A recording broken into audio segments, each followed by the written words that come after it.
Hey everyone, it's Chelsea and welcome back to my channel. Today I'm going to be talking to you about books that are coming out in May that I'm very excited about. So as always, I'm going to feature 5 books that are kind of new releases, beginning of series, standalones, that I am most personally excited about, but I will also throw in the big releases that everyone is talking about right now. So in case you haven't heard, May is a huge month for book releases in the YA world. I saw a post from, I think, Epic Reads or something like that on Facebook the other night that said there are 30 YA books being released on May 3rd. 30. Just that day alone. That's a ton of books. So these are some of the really big releases that everybody is talking about this month, and I'm just gonna fly through them really quick, and they're all sequels, so I'm not gonna give any description for fear of spoilers or anything like that. The first one, and I think, in my opinion, the biggest one of the month, is A Court of Mist and Fury by Sarah J Maas.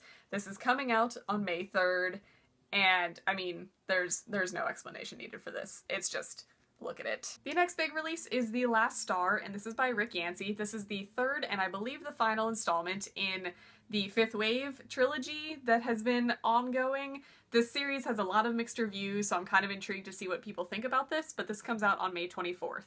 Also on May 24th, this is a book that I don't think everybody is going to be really excited about because it's not YA, but it's a series that I've been reading, and that is The City of Mirrors, and this is by Justin Cronin. This is the third, and God, I hope, the final installment to the Passage series. I don't know if any of you have read that series. It's a very bulky, very heavy, and time-consuming adult sci-fi series that I have been reading since The Passage came out when it was huge, but that is also coming out on May 24th. The last sequel that I am personally going to bring up is The Sleeping Prince by Melinda Salisbury. This comes out on May 31st, and this is the sequel to The Sin Eater's Daughter, which is one of my favorite novels of 2015, and I have been anxiously awaiting the sequel, so I am very excited for this book to come out. Okay, so on to the new releases as far as standalones or beginning of series go.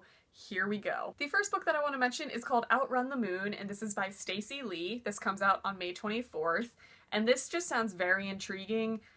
First of all, I just want to say that on Goodreads, Sabaa Tahir, the author of An Ember in the Ashes, raves about this book. Like, she 5-starred the crap out of this book, and that's gonna sell me on this book alone because she is an amazing author and I'm gonna trust her judgment as far as books go. But a little bit about this book: it's set in San Francisco in 1906, and it follows Mercy Wong as she is trying to escape the poverty-driven Chinatown and get into a very prestigious, very white school. And as she is kind of bribing her way into that school and going through being accepted into that high society that she does not belong into, there is a horrific earthquake, and it sounds like she just kind of needs to band together with these girls that she does not see eye to eye with to save her town, save her city. It just sounds like a really impressive read, and the fact that it's gotten endless 5-star reviews from early readers just kind of says something important about the book, so I'm really excited about this one. The next book that I want to talk about is The Crown's Game, and this is by Evelyn Skye. This is a book that I'm starting to see a lot of hype for.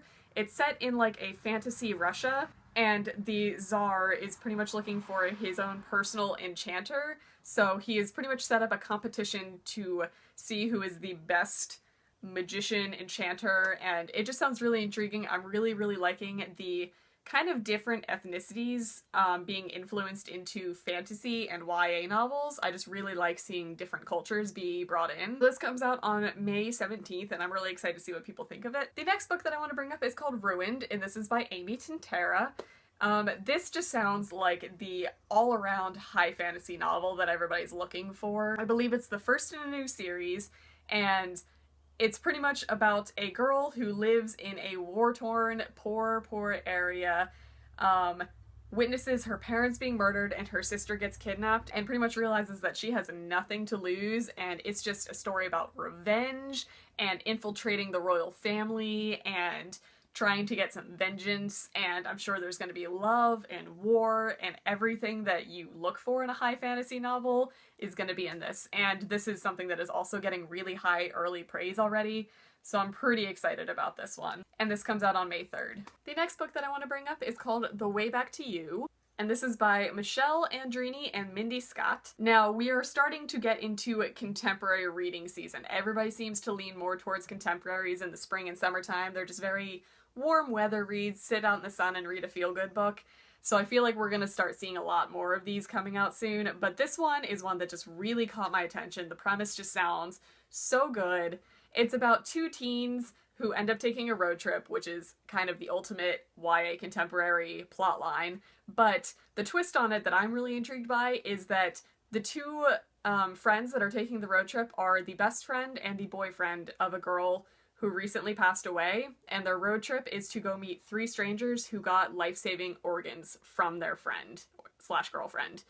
And that just sounds like such an interesting premise, and how these two friends who weren't super friendly, they were banded together by this one girl, come together on their own terms, and it seems like it's going to be a great coming-of-age tale that deals with life and death and hope and just friendship in general. So I just think this sounds like a really, really good, feel-good story to kick off the contemporary reading season. And this comes out on May 3rd, like everything else is. The next book that I want to talk about is called Wanderlust, and this is by Jen Malone. Again, this just seems like the fluffy, adorable contemporary romance that everybody's gonna look for. This is advertised as being perfect for the fans of Stephanie Perkins and Jenny Han, pretty much along those feel-good contemporary vibes.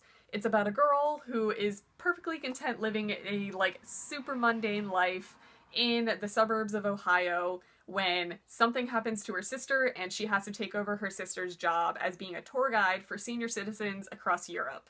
So I'm assuming she's gonna have one of those whirlwind adventures that she never planned to have, and experiences love and friendship and European stuff. So this just sounds like a bucket of fun to me, and this comes out on May 31st, so we can start stockpiling our contemporaries for the summertime, guys. So those are all the books that I am personally most excited about in May. I feel like there's some really good ones coming out. It's gonna be a really good book month. I'm hoping that I can get a lot of these at my library so that my bank account doesn't hate me. So that's gonna be it for me this video. I hope you guys are having an amazing night. I hope you're reading some amazing books, and I will see you guys next time.